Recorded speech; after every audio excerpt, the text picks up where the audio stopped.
bomb that was about to blow out in the world of hip-hop, and Love Atlanta has always had drama, where relationships are erratic and passionate, but tonight was different. Building chaos for weeks or years was about to explode. After their breakup and the birth of their daughter, things between Dixon and Scrappy had been tense at best. Co-parenting with frequent flare-ups, and their old wounds had never fully healed. But it wasn't just their relationship that was broken. It was the relationship between Erica and Scrappy's mother, Momma Dee, that really set the fuse for as long as anyone could recall.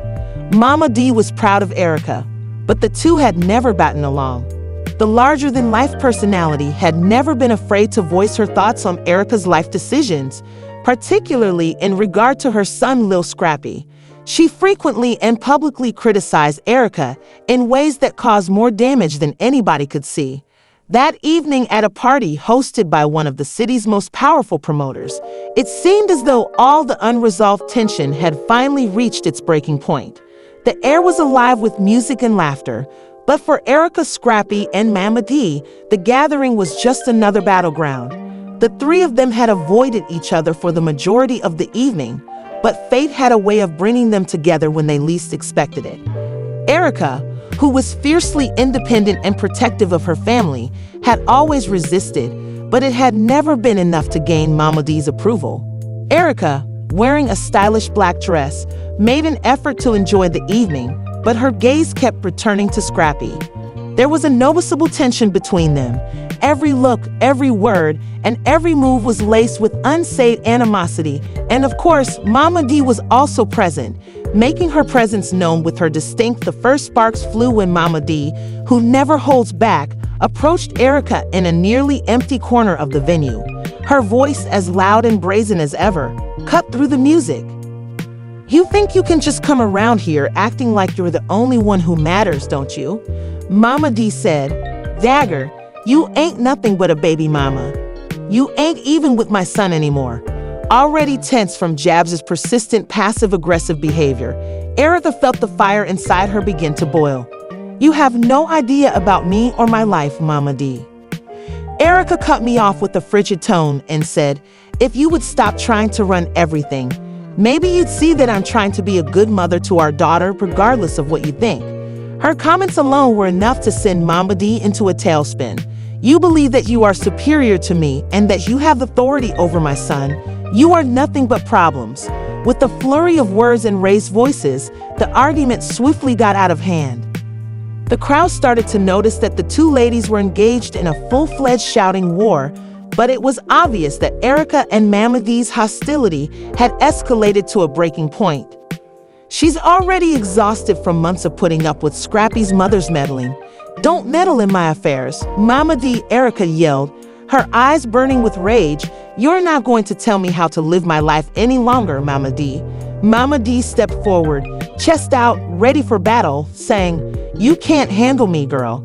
You think you're grown, but you're still just a little girl playing house." At that point, Lil Scrappy entered the scene, trying to defuse the situation, but the storm had already gathered. He could feel the tension and heat between the two women he loved, but he had tried mediating before, and this time it was too far gone. "Erica, you guys need to stop. This isn't the place for this," but neither woman is listening. In a moment of extreme annoyance, Scrappy reached out and grabbed her arm, pulling her back toward him. "You aren't leaving, Scrappy," he said, his eyes going crazy. "You've got a lot of nerve acting like you can just walk away from this every time it gets tough." Erica, fed up and furious, turned to leave because she needed space to escape the toxic environment that was suffocating her. Erica's heart is racing. "He released me from his hold." In an instant, Scrappy, "This is your mess, not mine." With his rage out of control, Scrappy slapped Erica hard across the face. The sound of the slap sent shockwaves of amazement and quiet through the room, and Erica staggered back, raising her hand reflexively to her cheek. The slap hurt more than physically. It cut to the core of their shared history. The room fell silent, and all eyes were fixed on the three of them. Erica's voice was trembling, but her resolve pierced through the tension like a knife. Her face was now crimson from the slap and humiliation, burning with rage and betrayal. You've truly lost it now. Tenacious, you've gone too far. Scrappy remained frozen, his own eyes wide with amazement. He hadn't meant to hit her in that way, but his rage had overcome him at that precise moment, and he felt the sorrow and weight of his actions. Coming crashing down almost instantly, "Erica," he whispered, his voice just above a whisper, "I didn't mean for it to go like this." But Erica was already, she moved away from him and started crying. "I can't do this anymore, Scrappy," she said, her eyes welling. "I have had enough of being controlled by you and your mother." Scrappy stood frozen with grief as Erica turned and bounded out. As Momma Dee observed her expression, she was both satisfied and shocked that she had achieved her goal. At last, Erica left, but at what cost? Scrappy stood by himself in the center of the room, feeling the full force of his deeds come crashing down on him. His eyes followed Erica as she vanished into the night, but it was too late. The damage had already been done. For weeks to come, Scrap and Erica's relationship would be forever altered by the fallout from that night, and their gap would only widen. The night had begun like any other, full of promise and potential, but by the end it had left behind nothing but broken hearts and fractured relationships.